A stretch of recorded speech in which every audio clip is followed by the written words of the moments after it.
Hello guys, this is Shachi Gupta from wisdom classes. आज मैं आप लोगों के लिए कंटिन्यूएशन में एक वीडियो लाई हूँ जो आप लोगों ने पहले देखा था। ये पहले वीडियो मैं आप लोगों को बता देती हूँ किस लिए था।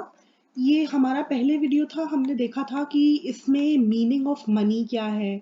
फिर इसमें हमने देखा था कि प्राइमरी फंक्शंस क्या होते हैं। दो प्राइमरी फंक्शंस हमने देखे थे, जैसे कि ये था एक मीडियम ऑफ एक्सचेंज और दूसरा था हमारा मेजर ऑफ वैल्यू। फिर उसके बाद हमने देखा था कि मीडियम ऑफ एक्सचेंज कैसे डबल कोइंसिडेंस ऑफ बॉन्ड्स की प्रॉब्लम को ठीक करता है और कॉमन मेजर ऑफ वैल्यू की प्रॉब्लम को ठीक करता है। आज हम देखने वाले हैं हमारे सेकेंडरी फंक्शंस। सेकेंडरी फंक्शंस में पहला फंक्शन है स्टैंडर्ड ऑफ डिफर्ड पेमेंट, दूसरा है स्टोर ऑफ वैल्यू और तीसरा है ट्रांसफर ऑफ वैल्यू। अगर मैं बात करूं स्टैंडर्ड ऑफ डिफर्ड पेमेंट की, तो पहले इसको रीड करते हैं। मैंने कुछ थ्योरी दी है आप लोगों को यहाँ पे।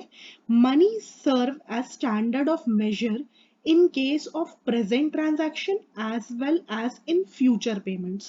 मनी जो है हमारे लिए एक स्टैंडर्ड है पेमेंट का कि हम पेमेंट इसके थ्रू कर सके। वो प्रेजेंट के लिए भी स्टैंडर्ड है और वो फ्यूचर के लिए भी स्टैंडर्ड है। हम अगर देखें तो ये हमारे फ्यूचर के लिए भी स्टैंडर्ड है। कैसे, एक एग्जाम्पल के थ्रू बताती हूँ मैं आप लोगों को। आज मैंने किसी से लोन लिया, ठीक है।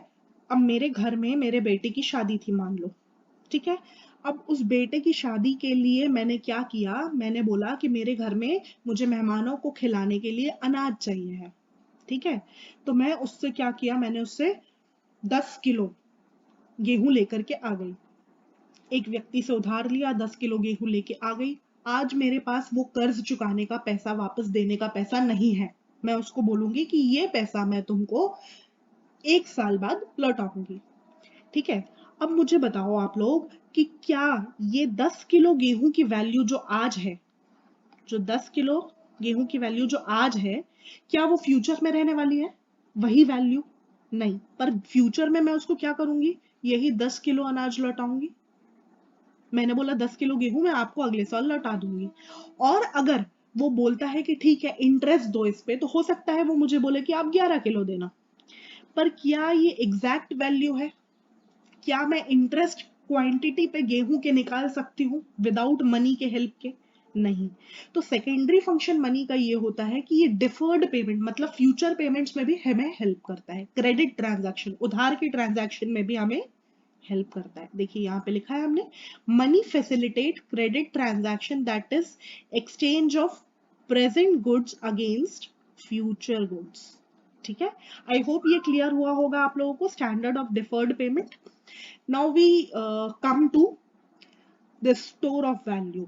अगर स्टोर ऑफ वैल्यू की बात करूं तो मनी का स्टोर ऑफ वैल्यू बहुत आसान हो जाता है। अगर हम देखें तो मनी को स्टोर करना बहुत आसान है कि नहीं है? गुड्स को स्टोर करना, गुड्स को स्टोर करना कैसा है, आसान है कि नहीं है?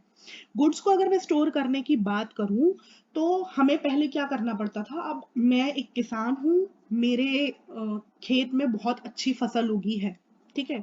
और मैं चाहती हूँ कि 10 साल बाद मुझे मेरी बेटी की घर पे शादी करनी है और वो 10 साल के लिए मैं अपनी फसल को संभाल के रखूं और फिर वो 10 साल बाद मैं अपनी बेटी की शादी में उस फसल का इस्तेमाल करूंगी। क्या ये पॉसिबल है? नहीं। बार्टर सिस्टम का सबसे बड़ा ड्रॉबैक यही था। अगर मैं बार्टर सिस्टम की बात करूं तो सबसे बड़ा ड्रॉबैक यही था कि यहाँ पे वैल्यू को हम स्टोर करके नहीं रख सकते थे। हमें स्पेस चाहिए होता था, उसकी वैल्यू ऐसी होनी चाहिए थी कि वो चीज खराब ना हो, पेरिशेबल ना हो। गेहूं तो खराब हो जाएगा, चूहे खा लेंगे, कीड़े खा लेंगे, पेस्ट लग जाएंगे, बहुत सारी प्रॉब्लम्स आएंगी। 10 साल हम उसको स्टोर करके नहीं रख सकते। मनी ने ये प्रॉब्लम भी दूर कर दी। मनी ने हमारी स्टोर ऑफ वैल्यू की प्रॉब्लम को दूर कर दिया। आज हम मनी को डिजिटल फॉर्म में भी अपने पास रख सकते हैं।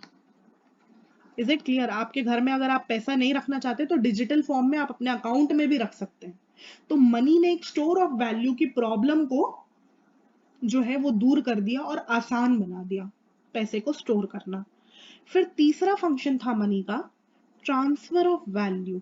अगर मुझे अपनी वैल्यू दूसरे को ट्रांसफर करनी है वही जो हमने पहले देखा था कि 10 किलो अनाज के बदले किसी को 10 किलो शक्कर देनी है, तो वहीं पे यही बात लागू होती है। मेरे प्रीवियस वीडियो अगर आप देखेंगे तो फर्स्ट वाले वीडियो में मैंने यही चीज बताई थी एक कार्टून के माध्यम से। ये देखिए कि किसी को अगर 10 केजीज शुगर चाहिए है या 10 केजीज एप्पल चाहिए है, उसके बदले में उसको अवेलेबल है सिर्फ गेहूं। तो ये वाला एग्जाम्पल मैं यहाँ पे कंटिन्यू कर रही हूँ। मनी एक्सेप्टेबल बाय ऑल होता है। एक्सेप्टेबल बाय ऑल मतलब मनी हर कोई लेने तैयार होता है। जरूरी नहीं है कि वो आपसे गुड्स के बदले गुड्स लेने तैयार हो। मैं आपके पास गई हूं, जाकर के बोलती हूँ कि मुझे गेहूं दीजिए और मैं आपको एप्पल दे दूंगी, मेरे पास एप्पल है। हो सकता है आपको एप्पल की नीड ना हो, आपको अगर एप्पल की नीड नहीं होगी तो आप वो ट्रांजैक्शन एक्सेप्ट नहीं करेंगे। पर यहाँ पे मनी ने इस प्रॉब्लम को इसलिए सॉल्व कर दिया है क्योंकि मनी सबको एक्सेप्टेबल होता है। वो हमसे क्या करेगा, अब मैं उससे बोलती हूँ कि जाके मुझे गेहूं चाहिए है, वो मुझे गेहूं देगा और मुझसे क्या ले लेगा उसके बदले में, मेरे से उसके बदले में ले लेगा वो मनी। अगर वो मुझसे इस बदले में पैसे ले लेता है तो फिर वो उससे जो चाहे खरीदना है वो खरीद सकता है।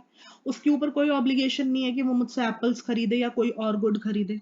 तो यहाँ पे मनी का तीसरा सेकेंडरी फंक्शन है ट्रांसफर ऑफ वैल्यू। तो आई होप ये तीनों फंक्शंस आपके समझ में आए होंगे। Standard of deferred payment, store of value and transfer of value. इसके बाद हम देखेंगे हमारे कंटिंजेंट फंक्शंस। कंटिंजेंट फंक्शंस क्या होते हैं, ये मैं आप लोगों को हमारे जो थर्ड पार्ट आएगा लेक्चर का, मैं उसमें आप लोगों को एक्सप्लेन करूंगी थर्ड पार्ट में। ये सेकेंड पार्ट होगा हमारे मनी का, जो आज हमने देखा था, ये हमारा सेकेंड पार्ट है। और जो मैं नेक्स्ट पार्ट लाऊंगी वो थर्ड पार्ट होगा, उसमें हम कंटिंजेंट फंक्शंस देखेंगे। फिर उसके बाद हम इंपॉर्टेंस ऑफ मनी देखेंगे। फिर हम देखेंगे कि मनी नियर मनी में क्या डिफरेंस होता है, टाइप्स ऑफ नियर मनी क्या है, लिमिटेशंस क्या है। ये सारी बातें हम आने वाले वीडियोस में देखने वाले हैं। तो मेरे वीडियो अगर आपको पसंद आ रहे हैं तो उसको लाइक करें, शेयर करें अपने फ्रेंड्स के साथ, उस पर कमेंट करें और उसको सब्सक्राइब करना बिल्कुल ना भूलें। बेल आइकन प्रेस करेंगे तो उससे आपको फर्दर मेरे वीडियोस का नोटिफिकेशन मिलेगा। So stay safe, stay healthy. Thank you.